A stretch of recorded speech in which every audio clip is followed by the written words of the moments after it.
following program on Ada Derana 24 is classified for general audience. It is intended for all ages. It contains little or no violence, no strong language, and little or no sexual dialogue or situations.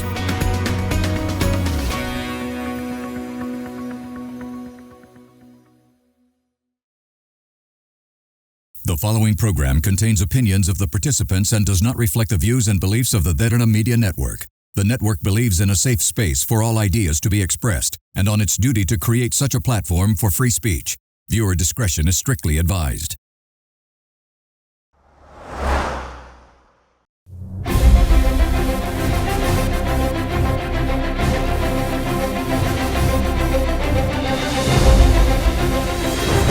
For a real view, real opinion, and for an honest conversation, it's time to Get Real with Mahieash Johnney.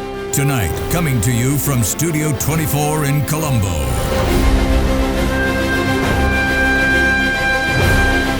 A very good evening, everyone. Welcome to another episode of Get Real, where we speak to notable newsmakers all around the world. And as you remember, since we began this new season, from the onset, we've been speaking to members of the ruling party or the government. We started off with the Prime Minister, and then we had many other ministers on the program. They were giving their vision for the country, exactly what they wanted to do. And the only people that we were not speaking to at that up until now is our nation's opposition. And our nation's opposition is at a crossroad right now.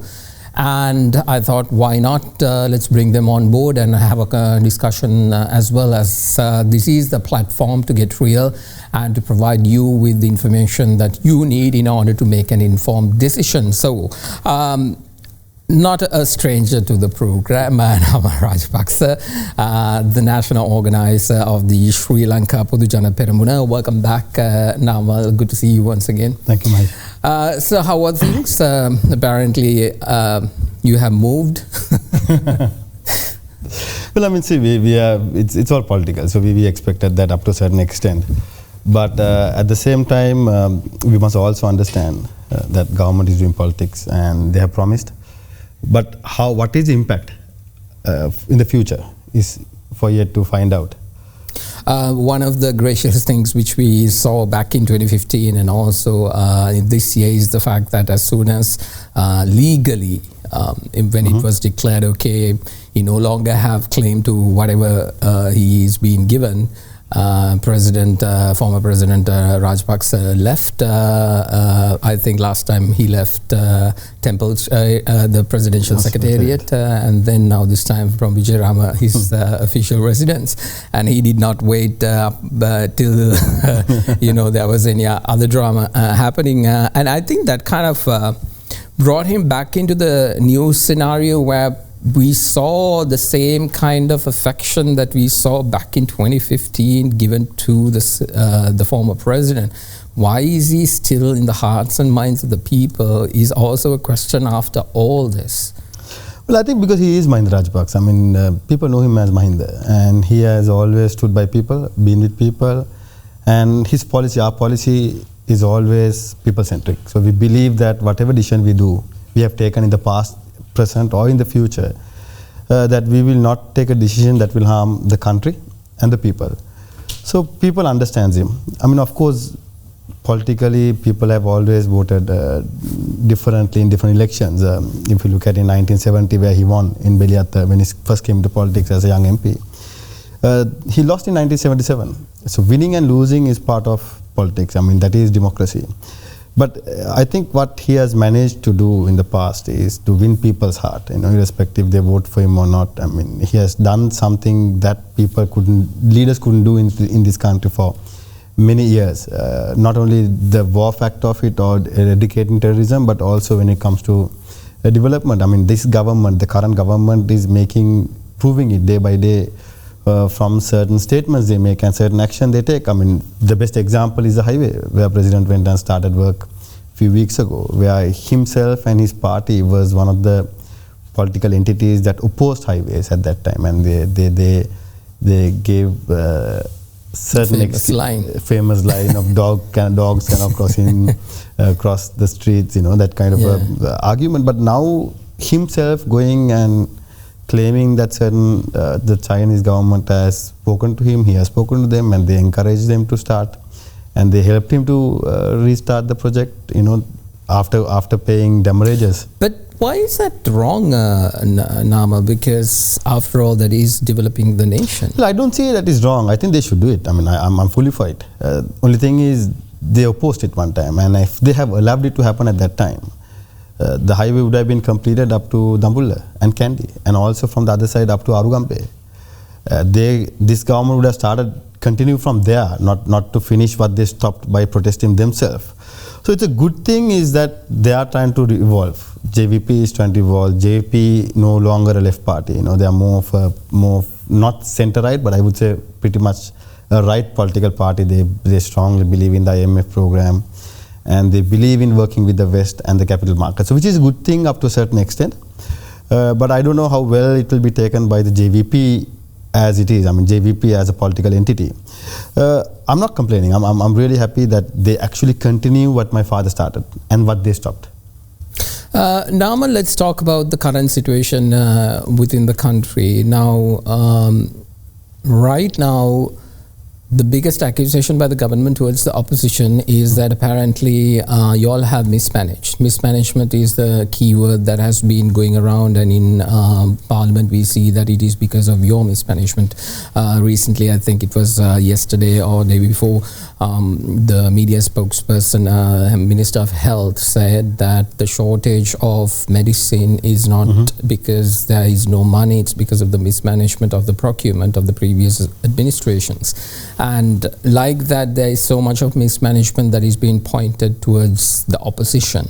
How do you all respond? See, I mean, we could have agreed with the minister if he just came into office, but it has been 1 year. I do agree the procurement system has to change. The system change that everyone talks about. Unfortunately, in Sri Lanka, it's changing heads. You take one person, make someone else sit there, but they don't actually change the administration structure or the laws and regulations that has been there for centuries. But we do change heads. We expect people to change and then the system to change, which will not happen. That's something that I agree. But the government has been in office for 1 year now, exactly 1 year. So they cannot blame the previous governments anymore because they have been in office for 1 year and they had pretty much enough time. If the previous governments have made mismanagement or if any malpractice, they had enough time to rectify that, but they haven't done it. So which means either they're incapable of doing it or they don't know how to do it. So the excuse this government is always bringing up is blaming the 76 years or blaming last 5 years or 10 years. So the blaming game will not work anymore because people want results. People elect you not to keep on digging into the past. They want the future. They want to see what's going to happen in next 10 years time. They want to see a student who writes his O-level or A-level exam this year. They want to know what are they going to do for the A-levels. And they will like to know what's the job market that is available in the country. A student who writes for A-levels, they want to know what's their future in the local university system or the private university system or what sort of a job market that they're going to walk into. Without catering to that, without addressing the core issues of the people, there is no point you keep on blaming the past. The best example is the previous asset declaration. They kept on blaming the previous governments, politicians, across the board, irrespective of political party, about their assets, their family backgrounds, that they come from wealthy families or they come from Walau families, we call it the JVP style, elite families. And today when their assets are being exposed, apparently it's okay thing, it's a normal thing for politicians to have assets now because their assets had been exposed. And at the same time, they're trying to justify that. So anyone can earn anyone can build their assets portfolio legally. That's not the problem. But when you try to project yourself for last 20 years, saying that you don't represent that elite community, but you come from a normal family who doesn't have any assets, but you've been looked after by your party cadre, and all of a sudden you come into office after 1 year, your assets are 300-400 million rupees. Then there's only two ways to earn it. Either you earned it during the last 76 years or you earned it during the last 1 year. But apparently so-called elite families who are wealthy came into politics. Doesn't, they have built their assets by stealing public money, and people who came from nowhere, who is claiming to be poor and who has been looked after by the masses, apparently having 200-300 million assets now, and they have inherited. So which doesn't tell so they have always been playing the blaming game in politics, and unfortunately they have forgotten that they are in power, they are in office, they have 159 in parliament, they have the executive president, they have the prime minister, and they do have a majority of the local councils now. So I think it's right time for government to stop the blaming game and really deliver. What kind of change are you expecting from this government? I understand that as an opposition member, the first thing that you will say is the government is not doing their job or anything. But I'm sure, being a constructive opposition and providing some kind of a feedback to the government, this path is wrong, why don't you go on this particular path, and have that dialogue between. See, I think firstly government has to decide, the JVP has to decide what is the actual policy. Are they going to go ahead with the IMF or RW-backed UMP-based economic strategy? Or are they going to go on the traditional JVP strategy, or are they going to come into the middle path? But unfortunately, they think like JVP, but they act like UMP. Right? So they think like a JVP, but they're acting like a UMP mindset. So it doesn't match. So first thing I would say that they have to decide which path they want to take, and then make your strategy around that. Otherwise, if you try to say I want $1 billion investments to come in, but then IMF says no concessions, that I want the fertilizer to be distributed, but no, IMF says no fertilizer.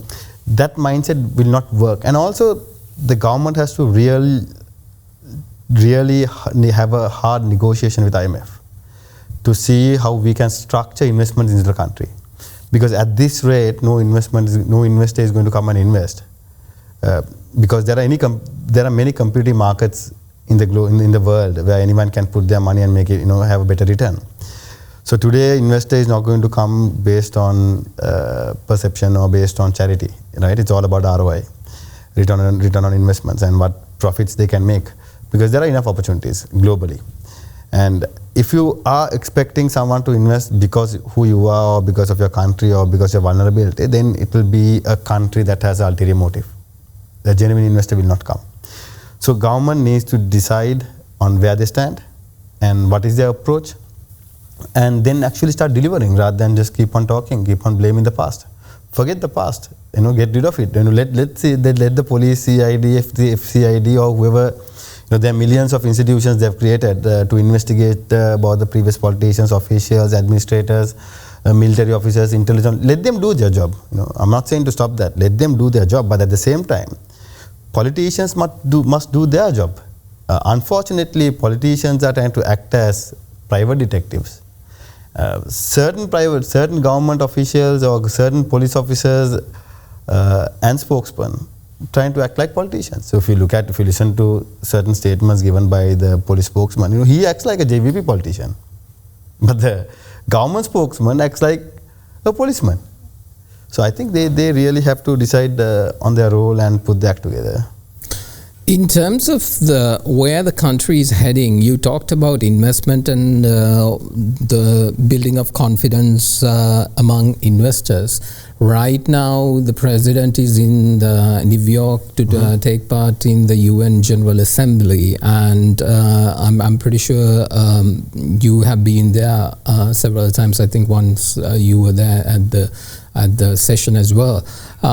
What kind of opportunities can Sri Lanka be looking forward to at that particular place, or can this president actually go and harness that? Well, I mean, it's about networking, right? So UN is where the rest of the world comes. All head of states will be there. So it's a good platform for Sri Lanka to put the message across. And if President Disanayak is very serious about investments and also reforms, that platform will give you a better reach out or better reach to the countries where they look for reforms, because UN is all about that. And I think this is a good platform. But unfortunately, if you look at the last few visits the President had, starting from India to China, India, of course, none of us knows what agreement that he signed, or I don't think even he knows about it.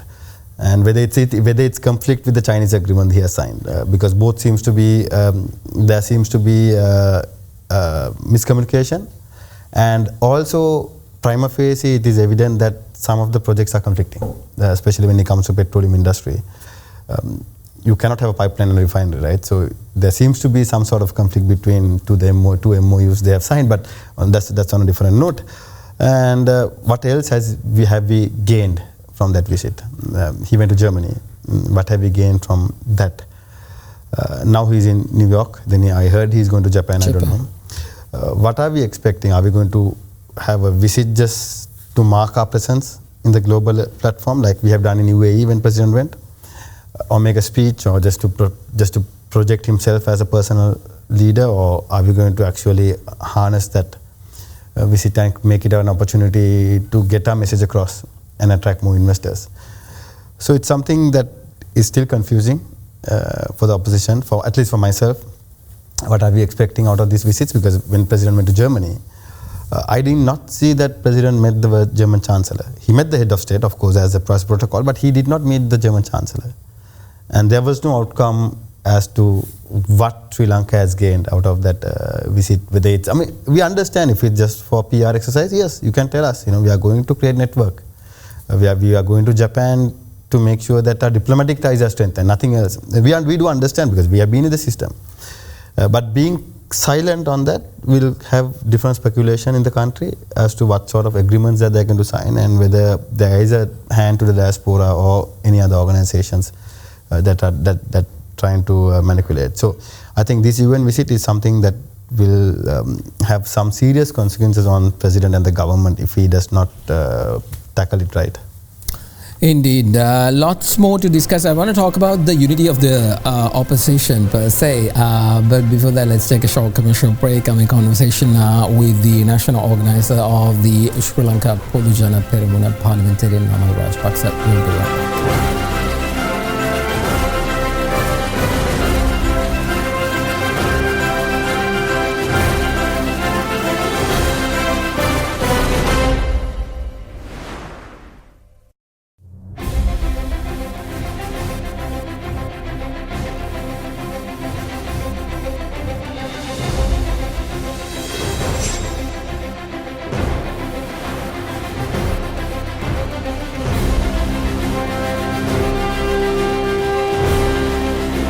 Welcome back everyone to Get Real. I'm in conversation with the national organizer of the Sri Lanka Podujana Peramuna parliamentarian Namal Rajapakse.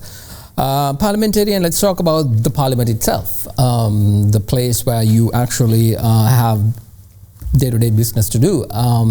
Well, in terms of numbers, 159 on the other side and the rest on yours, the opposition is not united. That's the reality that we see.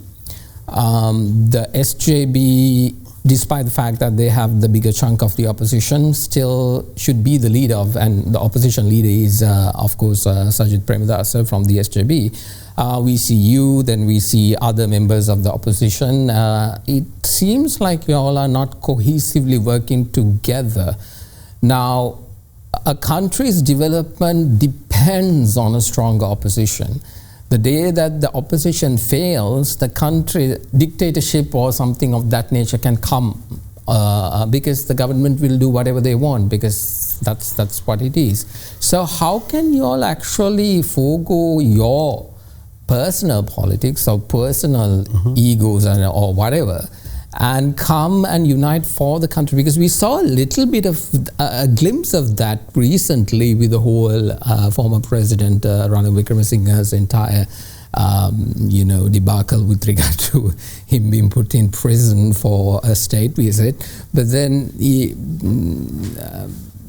what happened? See, I think the strategy of this government is to suppress the opposition. So make sure that the opposition is divided and they're quiet.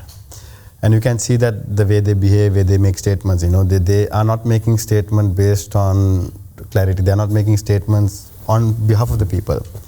But they do make statements to suppress the opposition. They talk about how they're going to jail people, how they're going to act. And if you know, now they have come up to the extent where they say, they call and threaten a certain trade union. So that is JVP politics. So I must say that is old school. So they also must understand that suppressing the opposition or trying to scare them or try to threaten us or try to threaten our trade unions will not help them.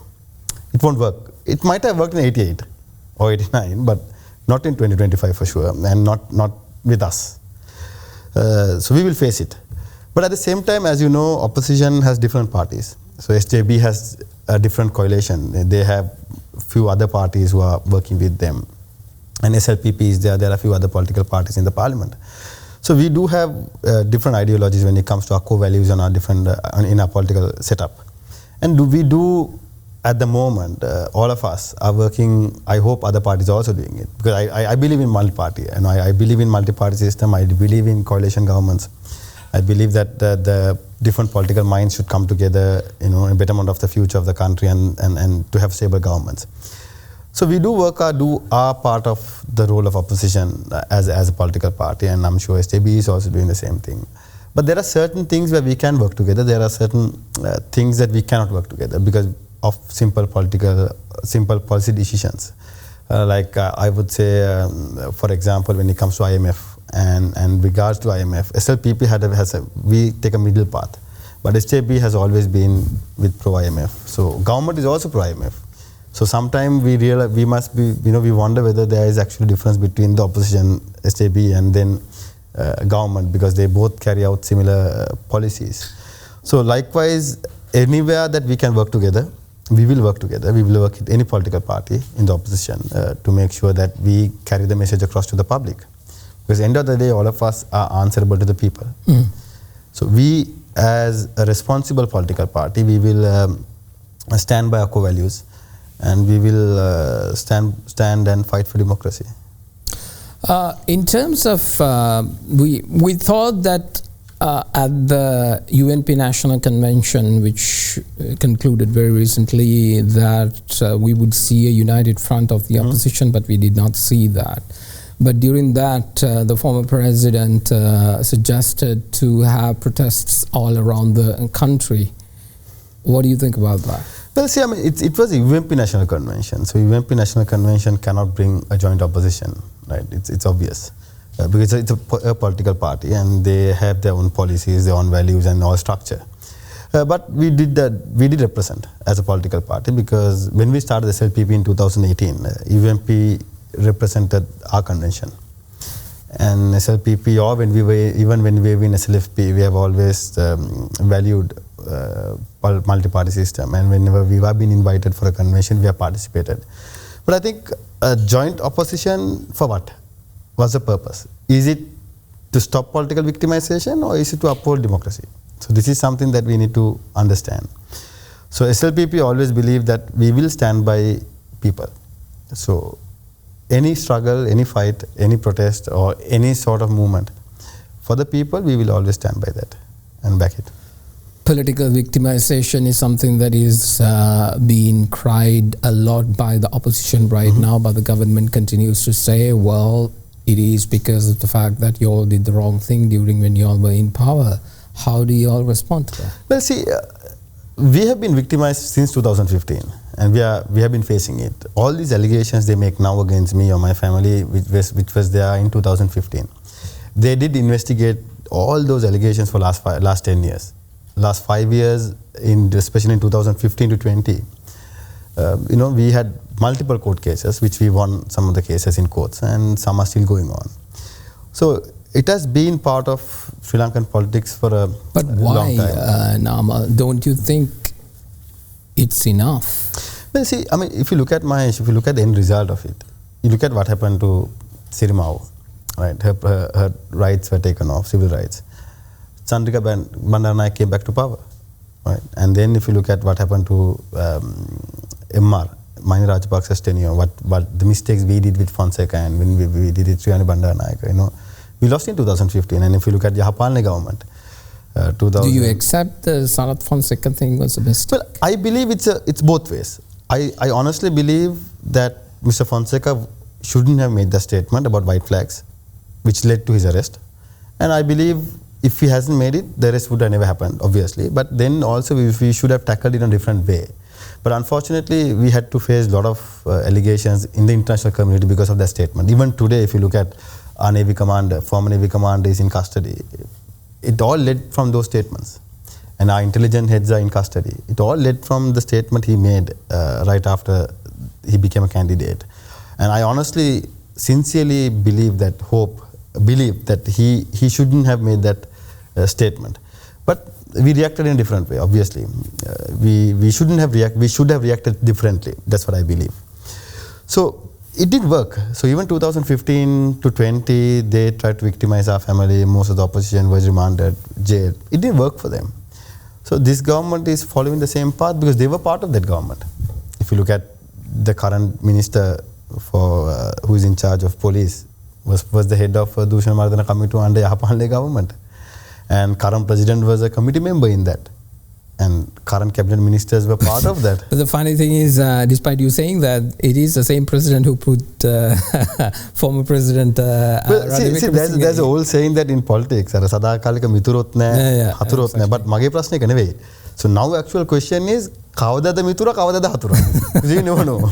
You can be best of friends at one time and next morning you can be the worst enemies in your life. So is there a push by the opposition to unite at any point in the next 4 years? Because what is the hope that this country has? Let's talk about, like you said, next 10 years. Okay, next 10 years means we are going to face 2 elections.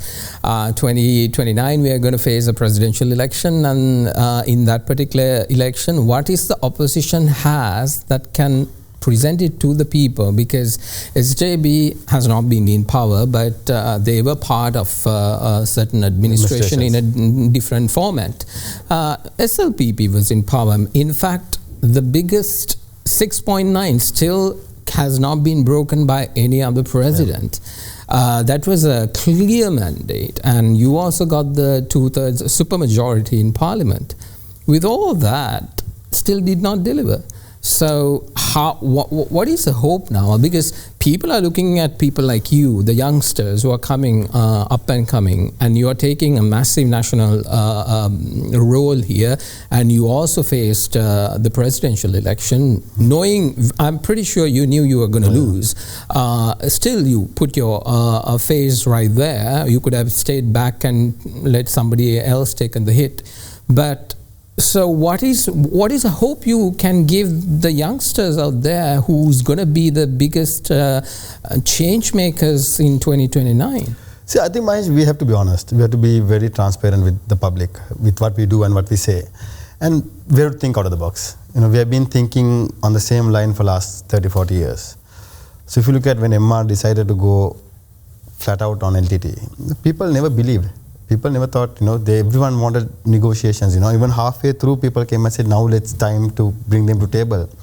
But he thought out of the box, he went out of the box. Sri Lanka was never a country where we thought we can have land filling in the sea and have islands created like Port City. But he did that. So I think what we have to do in next 10 years, even including this government, they still have time. They still have 4 years to go in this administration legitimately. We have to think out of the box. We can't be on our traditional economical structure and try to have economic boost in our country. I mean, if you look at the countries that has gone from third to first, I mean, if you look at India, the third largest economy in the world, they thought out of the box. Their corporate sector worked so hard with the government, and government backed the corporate sector. Government did not suppress the corporate sector. The government did not try to put extreme tax on entrepreneurs. They made sure that the businesses are flowing. So we need to think out of the box. So I think the next government will have to do a lot of reforms on administration, because today there are many overlapping institutions, overlapping laws, regulations. So even if one department approves your project, the second department will not make sure that it doesn't go through, because they have to go through that department as well. So I think there has to be a holistic approach. Do you think on it's reforms. not happening now? I don't see it's happening. GR tried it. President Gotabaya Rajapakse tried it up to a certain extent with digitalization and certain other reforms. One of the biggest pillars of this government is digitalization, and in fact the president also spoke 2 days back on that particular fact as well. And I think that is one of their core pillars. And I had the digital minister about 2 weeks back, who said that apparently that is one of their biggest aims in order to make sure that digitalization is the key factor of this country. You were an advocate when you all were in power to make sure that Sri Lanka's digitalization process goes really fast and catch up with the world. We recently had a massive conference called Disrupt Asia as well, where we had a lot of entrepreneurs coming into the country. So why do you think you don't see that? Because I don't see the willingness, the political leadership. You can talk, you can say I want to change it, but does it happening? I mean, introducing a QR code or an online platform for payment is not going to help you. It's there already. But are we actually looking at the administrational changes that will support digital payments, digital economy? Or are we actually encouraging the tech startup sector? Are we introducing new financial schemes for them? No, I don't see that's happening. I only see 18% tax on digital revenue. But at the same time, okay, we will 100% back this government on digitalization. I mean, they should do it, because if at all in the past, if there were certain trade unions went against digitalizing citizen services, it was JVP. So now, since they're in power, I hope that trade unions will not disrupt. But whether the government is actually willing to do that transformation is still to be questioned and tested. The digital UID is yet to be implemented. The regulations for data protection is yet to be introduced, which I believe President Victimization government would have done in the last 2 years, and I thought they will do it within the last year, but it's still not been done. Because digitalization is something that you cannot face it out. You can't introduce 14 out of 14 or 36,000 villages. You can't select 10 villages and do digitalization. It has to have a holistic approach, and there are many laws that has to be amended to support that. Even now, government can easily make certain transactions through the banking system by introducing policies. Electronic Transaction Act is still there. It's available. You can make sure that the government payments are mandatory to be done through digital platforms. Government has to do some radical changes if you really want to if they propose it in Parliament, would you all support it? Of course. And I believe they have to, because they can do it, because they will not have trade union resistance. It was their trade unions who opposed it. So now they can talk to the trade unions and tell them, listen, we are going on a digital platform, we are going to digitalize. Best example is e-gates in the airport. We bought it when I was a digital minister with D.V. Chanak and Prasanna Ranatunga as aviation minister. And it is almost 5 years now. Gates are there, it's not been tested even. So the government has to make sure that you talk to the authorities and say, listen, immigration, customs come, we are going to go for this. This is the best practice in the world, right? So digitalization is not something that we have to invent the wheel all over again. There are many best practices in the world. You just have to adapt it. So e-gates is the best example. I think government have to make sure that they start the e-gates immediately. There are 5 gates already bought here for testing. Just matter of fixing and agreeing with the customs and immigration to operate it. So unless you have that willingness to push one step ahead, make sure that you talk to officials, you talk to trade unions, you talk to civil officers, tell them, listen, this is the policy, it's final, we are going to go for it. Unless you do that, I don't see that is happening from the government. All right, let's take a short commercial break. When we return, I want to talk about the Sri Lanka Podujana Peramuna and its future. What exactly can this party that was very much in power back 2-3 years ago, right there at the helm, has now been reduced to 3. And one of the best quotes, I think last time when you were here, he said, President Visanayaka has proven that despite the fact that you have 3 seats, you still can become the president. Now it has changed. Even if you have 1 seat, you still can be the president. Exactly. Let's take a short commercial break. You're watching Get Real. I'm in conversation with Parliamentarian Namal Rajapakse.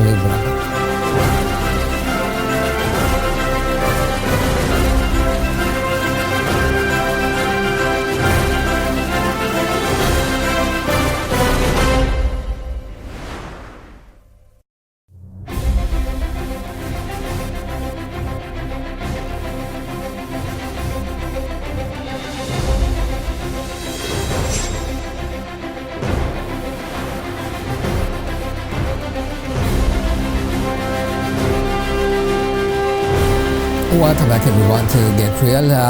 Parliamentarian Namal Rajapakse is here in conversation tonight. Namal, I want to get into your party, Sri Lanka Podujana Peramuna. Since this is our last segment, I want to talk about the party and what the party can offer for the future. One of the things that we saw was from the presidential election to the local government election to, from the presidential election, parliamentary election and to the local government election. Despite the fact that you were really down there in the depths in the presidential election, you kept on climbing in terms of the number of votes. At the local government election, you managed to bring it to close to 1 million. That was surprising, honestly, because we were not expecting from the grassroots level to have that kind of a response towards the Sri Lanka Podujana Peramuna, because that was the party that was labelled as the one who destroyed the country. Now, you were labelled that, you were given that. Unfortunately, the former president still has not given a response to his 6.9 million voters as to why he did what he did. And I think he still owes it. And I don't know, when you take the helm, or right now it looks like you are at the helm, despite the fact that your title is the national organizer. How do you tackle that? Because there is a little bit of grey area of trust, where people, I'm not even talking about your opposing members, I'm talking about your party supporters. They also try to ask the same question: if we give power again back to you, are we going to have a repeat of 2020? That presidential election, 2019 presidential election and the 2020 government election. What happened there, and what can you actually give back to the people? And more importantly, how did you manage to increase? Well, Mahieash, I mean, see, President Gotabaya Rajapakse will give answer at the right time. But I think at the same time, you can see what happened in Bangladesh. Why is it not the right time yet? It is not the right time. I think people will realize eventually. Then he should come out and explain his side of the story, because people has to be willing to listen to him first. So I think way things are moving now, there'll be a time where people will actually listen to him. So if you look at what happened in Bangladesh, how the Bangladesh government reacted, the outcome of it. Then you look at Nepal, how Nepal government reacted and the outcome. Then the Indonesian government, how they reacted and the outcome. So I think I always believe Gotabaya Rajapakse did the right thing by moving out, rather than trying to kill or suppress the public uprising. As a political party, we don't believe that's the right decision. But I think as an individual and as a citizen, he did the right thing. But at the same time, Mahieash, I mean, see, at the same time, as we always been talking, and after US president came into power, his statements based on regarding the USAID and how they fund a regime change in South Asia, it is clearly evident that there has been some sort of... What happened to that investigation request you made in Parliament? It has been ignored by the Parliament, unfortunately by the Speaker. And I'm not going to push it, because I know once we come into office, we will make sure that we will appoint a fully fledged presidential commission to see how these funds have been spent. And we will do that, because I think people deserve to know. And also the answer for your question will be there. It's going to be there. But it was strategically planned, and are you talking about the 2022 uprising? Yeah, it was pre-planned, and it was mismanaged by us, to be honest, as a government, because we did not see it happening. And you can't blame that government at that time, because Bangladesh didn't see it happening, Nepal didn't see it happening, Indonesia didn't see it happening, but still it happened.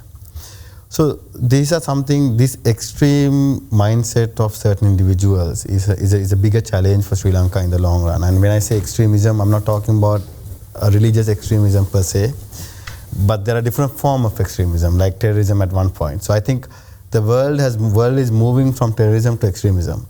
So eventually extremism might convert into terrorism, but the bigger challenge we will face in next 10 years is extremism in our part of the world, whether it's India, Bangladesh, Nepal, or Maldives. If you honestly analyze, Namal, the three uprisings that occurred in this part of the world, Bangladesh, Sri Lanka, and Nepal, you see the front line is the youth. Yeah. the radicalization of their ideology, the radicalization of their thinking, and the radicalization of basically weaponizing them and their thought process. Now, this has been happening, and I know nobody wants to talk about it, but I see that in real time happening, because you can see the young minds being molded in such a manner that they have been taught to be basically be abhorrently reject your national heritage, to be ashamed of your nation's patriotic values, and then basically subscribe to these global ideological changes that is occurring. So you're a young guy who came to politics when you were really young, and you went through the mill from the time you started. You still, I don't think you're the Namal baby we used to those days. But right now, how do you tackle that? Because youngsters, because you used to have the Nil Balakaya, which you all did a lot of work through that. How are we going to tackle that? Because they're the ones who's going to vote back in 2029. So I think it's a global crisis. It's a global thing that we have to face this, whether it's Sri Lankans or Indians or Bangladesh or not only our region. If you look at how the anti-migrant campaign in Australia, in UK, even in US. So we politicians, sometimes we just ride the wave, right? So we just ride the wave. And unfortunately, social media sentiment globally is riding on a negative platform. It's on a negative wave or negative algorithm. So whatever the negative will get more views or visibility than something positive. So as a political party, one is engagement. And I think the government also must engage with youth. Make sure that we do have a strong dialogue with them to make sure that they engage with the administration system, and future governments must understand things are changing drastically. The administration is going to change. When our government is talking about digitalization, global world will be talking about AI administration. They're already talking, but it will be implemented in AI. So the public officers will not be working based on digital platforms, but the AI will take over the government administration. So the stress level of individuals, insecurity of future, those things with technology enhancing or technology expanding in the country, we have to face those things. I think all political parties should understand, especially the government who is in power now. And if you look at the Bangladesh, Nepal, even Indonesia, the difference between Sri Lanka and there, in Sri Lanka, it was us and the government. But there, it was the corporates, the judiciary, administrators, police, army, the entire administration structure was collapsed. So there were ways of government, countries invading countries. At one point, it was human invasion. You come on ships, you attack, you take over. But today, they invade you ideologically. So I think that's something that the regional leaders should get together and create our own ideology and make sure that we carry that message across to our kids. What should Sri Lanka's ideology be? I think it's about nationalism. It's about who we are and what we are. There is no reason for us to be ashamed of who we are. That is always labeled as an ugly word, nationalism, because they say that is racist. They say that is very, very much, arrogant. It is suppressing a certain minority. Those are the words that they utilize. That's the ideology put into us by the West. When Donald Trump says it's positive, it's good. Oh my God, he's talking about America. He's talking about Great America. When Prime Minister Modi is saying, he's talking about Mahabharat. But if we say, we are Sri Lankans, we should all stand by together as one nation, that's racism. So this is the wrong perception. Nationalism is not racism. We never fought a war against Tamils. We fought with LTT, who was a terrorist organization, just like US fought against Al-Qaeda or Osama bin Laden. They never fought. I believe they did not fight against Muslims. Yeah. Even though sometimes people try to project it as such. So we never fought with LTT. We never had a fight with Tamils. We fought with LTT. We had Tamil military officers. We had Tamil and Muslim intelligent officers, right? So I don't think we should be scared. I'm very clear with my vision. I always say nationalism is our key. We shouldn't be ashamed or scared to say we are Sri Lankans. And if the Middle East is based on If the Western world is based on Christianity, if India is based on Hindu, why should we think twice to say our culture is based on Buddhism? That is who we are. Unfortunately, the Western ideology, they want Sri Lankans to believe being a strong Buddhist is racism. Being a strong Sinhalese is racism. No, if you are a true Buddhist, you are not a racist. Yeah. If you are a true Hindu or true Christian or a Muslim, you won't be racist. But if you are being radicalized, if you are being governed, taken your mindset or your individual or your mindset to an extreme element, then it's a different story. And we are not talking about extremism, we are not talking about racism, but I think as a country, Sri Lanka should stand by. We should be proud.